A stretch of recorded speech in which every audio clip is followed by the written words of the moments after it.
नमस्कार दोस्तों, स्वागत है आपके अपने channel Amit study of GS में। पिछले कुछ दिनों से पटना के खान सर का मुद्दा काफ़ी वायरल हो रहा है। आज हम ये जानेंगे कि उन्होंने ऐसा कौन सा वक्तव्य दे दिया या कौन सा ऐसा वीडियो है जो काफ़ी तेज़ी से वायरल हो रहा है, और ये भी जानेंगे कि उनके किस वक्तव्य या किस वीडियो के कारण उन्हें ट्रोल किया जा रहा है। तो आइए शुरू करते हैं आज का वीडियो।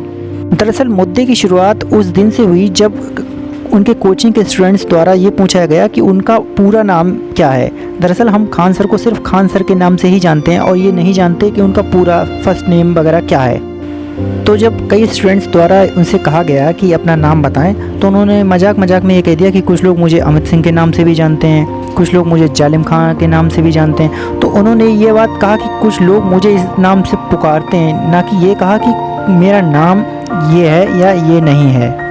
और जब उनका ये वीडियो YouTube पर प्रसारित हुआ तो उनके द्वारा ये कहे जाना कि उनका नाम खान सर नहीं है, तो लोगों ने सीधे यही मान लिया कि उनका नाम अमित सिंह ही है, यानी वो एक हिंदू वर्ग से आते हैं। खासकर एक धर्म विशेष को उनसे ज़्यादा परेशानी होने लगी कि वो लगातार झूठ बोल रहे हैं कि वह मुस्लिम समाज से आते हैं।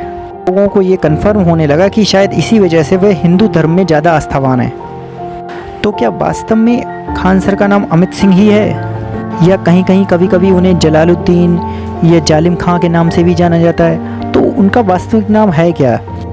तो जैसा कि हम सभी जानते हैं, खान एक सरनेम है, ना कि कोई फर्स्ट नेम है। हमारे समाज में ऐसे कई एग्जाम्पल भरे पड़े हैं जहां लोग अपने सरनेम के नाम से ज़्यादा जाने जाते हैं। लेकिन एक बात उसमें गौर करने वाली यह है कि जो सरनेम है वह एक धर्म विशेष को अगर दिखाता है तो वह दूसरे धर्म का सरनेम नहीं लगा सकता है, या दूसरे धर्म से संबंधित सरनेम के नाम से ज़्यादा विख्यात नहीं हो सकता। जैसे अगर हम किसी को मिश्रा जी के नाम से बुलाते हैं, तो ये तो हो ही नहीं सकता कि मिश्रा हिंदू पंडित ना होकर एक सिख हो जाए या एक मुस्लिम हो जाए। ठीक उसी प्रकार जब हम किसी को खान कह के बुलाएंगे, तो ये तो हो ही नहीं सकता कि वो खान अगर सरनेम है तो उसका फर्स्ट नेम हिंदू में हो जाए। तो इस प्रकार हम ये देख रहे हैं कि अमित सिंह एक हिंदू नाम है, तो उसे हम खान में कन्वर्ट नहीं कर सकते हैं। और वैसे भी एक पढ़े लिखे सभ्य समाज में किसी व्यक्ति का काम बोलता है, ना कि उसका नाम बोलता है। नाम तो बस लोगों में पहचान का एक जरिया मात्र है, और जो ज्ञान होता है उसका कोई मज़हब नहीं होता है। अच्छा ज्ञान जहाँ कहीं से हो हमें प्राप्त करना चाहिए। हमें ये नहीं देखना चाहिए कि वह ऊंच नीच या किस धर्म का है, ये चीज़ हमें नहीं देखनी चाहिए। हाँ, ये ज़रूर हो सकता है कि ज्ञान को प्राप्त करने वाला अपने आप को ऊंच नीच जात पात के बंधन में बांधे, लेकिन वह जिससे ज्ञान प्राप्त कर रहा है उसके प्रति उसकी ऐसी भावनाएं नहीं होनी चाहिए कि हम जिससे ज्ञान प्राप्त कर रहे हैं वह किस जाति धर्म का है, क्योंकि हमें ज्ञान प्राप्त करने से मतलब है, ना कि उस व्यक्ति की जात पात से। जैसे कवि कह गए हैं कि जात पात पूछे ना कोई, हरि को भजे सो हरि को होई। कहने का अर्थ यह हुआ कि जो हरि को भजता है, यानी जो भगवान या परम आत्मा को पूछता है, उसके लिए जात पात से कोई मतलब नहीं। और ऐसा ज्ञान जो जात पात के आधार पर किया गया है वह सीमित ज्ञान होता है, और उसे कभी भी उसके सही भाव से जाना नहीं जा सकता है। एक कहावत है, जैसे आपने सुना होगा कि औरतों से उनकी उम्र नहीं पूछनी चाहिए। ठीक उसी प्रकार एक नई कहावत की आज के समाज को ज़्यादा ज़रूरत है।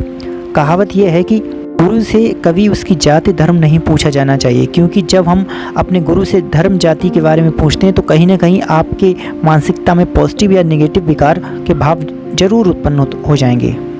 प्रश्न ये उठता है कि उन्हें एक खास जाति विशेष या धर्म विशेष के द्वारा ट्रोल क्यों किया जा रहा है। दरअसल हमारे संविधान में एक शब्द है सेकुलर। इस सेकुलर का सही मीनिंग अगर हमें जानना है तो हमें खान सर को देखना चाहिए। खान सर वास्तविक में एक सेकुलर हैं। उन्हें किसी भी धर्म जाति से विशेष ना तो अलगाव है ना ही लगाव है। वह उस धर्म जाति की मात्र विशेषताओं को अपनाते हैं, और जो भी उन्हें उनकी राय में कमियां नज़र आती हैं वो उनको उजागर करने की कोशिश करते हैं। तो वहीं जो कुछ कट्टरपंथी हैं, चाहे वो किसी धर्म के हैं, वो इस बात से नाराज़ हो जाते हैं। जबकि वास्तविकता ये है कि हमें अपनी किसी भी धर्म जाति की जो भी कमियां हैं उनको उजागर होने से डरना नहीं चाहिए। और दूसरी बात यह है कि कोई भी चीज़ अपने आप में एब्सोल्यूट नहीं होती है। जब एब्सोल्यूट नहीं होती है तो वो कमियां भले ही हम देखना नहीं चाहते हैं, पर वो कमियां होती हैं, क्योंकि किसी भी वस्तु को देखने के 360 एंगल होते हैं। तो 360 डिग्री में कहीं कोई चीज़ हमें सही नज़र आएगी, कहीं से वो गलत भी नज़र आ सकती है। तो हमें पूरी तरीके से निष्पक्ष नज़रिया अपनाना चाहिए, ना कि अपनी एक कट्टरपंथी सोच को अपनाए रखना चाहिए। और मात्र खान सर ही नहीं, किसी भी व्यक्ति के बारे में कोई राय अपनी रखने से पहले हमें उस पर्टिकुलर पॉइंट के बारे में, उस तथ्य के बारे में सभी पहलुओं पर गौर करने के बाद अपनी एक तटस्थ और निष्पक्ष राय को रखना चाहिए। तब जाके हमें किसी पर कोई कमेंट करना चाहिए।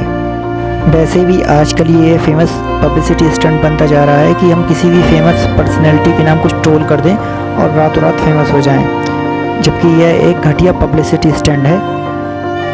अब हम ये जानेंगे कि उन्हें ट्रोल करने के पीछे क्या वजह है। दरअसल जब से ये एक वीडियो आया है कि उन्होंने कहा है कि कुछ लोग उन्हें अमित सिंह के नाम से भी पुकारते हैं। ये पूरा वक्तव्य अपने आप में पूरा क्लियर है। इसमें कहा है कि पुकारते हैं, नाम से पुकारते हैं, ना कि उन्होंने ये कहा है कि उनका नाम ये है। तो यहीं पे अगर कोई समझदार होगा तो वो यहीं पे समझ जाएगा, इस बात को आगे नहीं बढ़ाएगा। दरअसल जो लोग उन्हें ट्रोल कर रहे हैं उनका ये कहना यह है कि वह मुस्लिम समाज से आने के बावजूद हिंदू धर्म की विशेषताओं को ज़्यादा उजागर करते हैं, ना कि मुस्लिम धर्म के बारे में कहते हैं। जबकि यह आरोप पूरी तरीके से निराधार है। वे दोनों ही धर्मों को, या हम कहें सभी धर्मों को, समान रूप से वरीयता देते हैं। अब ये कहना कि वे हिंदू समाज से आते हैं, उनका नाम अमित सिंह है, तो यह बात पूरी तरीके से गलत है। उन्हें नाम से पुकारा जाता है। जैसे किसी को भी किसी नाम से आप पुकार दो तो उसका मतलब ये नहीं कि उसका वास्तविक नाम यही हो जाएगा। इसके लिए आपको एक साक्ष्य के तौर पे हम दिखाते हैं। दरअसल उनके तमाम पब्लिकेशनों की जो पुस्तकें हैं उसमें उनका नाम खान सर के नाम से ही जारी किया जा रहा है। अब हम किसी का पब्लिकेशन जब बनता है उसमें ISBN नंबर जो अलॉट किया जाता है तो उसके लिए उनके तमाम डॉक्यूमेंट्स का वेरिफिकेशन होता है। तो डॉक्यूमेंट्स में अगर खान नाम आया ही नहीं है तो उनका नाम खान सर कैसे आ गया? कहने का ये अर्थ यह हुआ उनके डॉक्यूमेंट्स में उनका नाम खान सरनेम ज़रूर दे रखा होगा। इस बात में अब कोई शक व शुबा नहीं है कि वह एक मुस्लिम समाज से आते हैं, लेकिन ये हम लोगों की राय है कि वे मुस्लिम समाज से आते हैं। वह व्यक्तिगत रूप से एक हिंदुस्तानी हैं, एक भारतीय हैं, ना कि किसी धर्म जाति को विशेष वरीयता देने वाले हैं।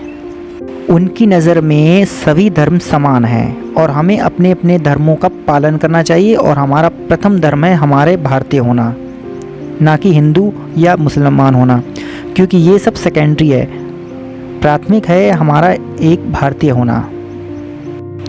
इस प्रकार हम इस निष्कर्ष पर पहुंच रहे हैं कि उन्हें जिस वीडियो के कारण ट्रोल किया जा रहा है कि उनका नाम अमित सिंह है, ये कहीं से सिद्ध ही नहीं हो रहा है कि उनका नाम अमित सिंह है। दरअसल उन्होंने खुद कभी भी ये नहीं कहा कि उनका ये नाम है। उन्होंने सिर्फ कहा है कि उन्हें इस नाम से भी पुकारा जाता है और कुछ ना समझों के द्वारा उन्हें एक गलत फ्रेम में बिठाकर पेश किया जा रहा है। और आखिरी में जाते जाते मैं ये कहना चाहूँगा कि हम सभी को एक समझदार व्यक्ति के रूप में उनके भाव को समझना चाहिए और किसी भी ज्ञान को हमें किसी नाम के आधार पर उसकी उपयोगिता को कम या ज़्यादा करके नहीं आंकना चाहिए। कहने का अर्थ यह हुआ कि ज्ञान प्राप्ति के लिए हमें यह नहीं देखना चाहिए कि गुरु का धर्म या जाति क्या है। आपको ये मेरा वीडियो कैसा लगा आप मुझे कमेंट बॉक्स के माध्यम से बता सकते हैं। मिलेंगे अगले वीडियो में, तब तक के लिए जय हिंद।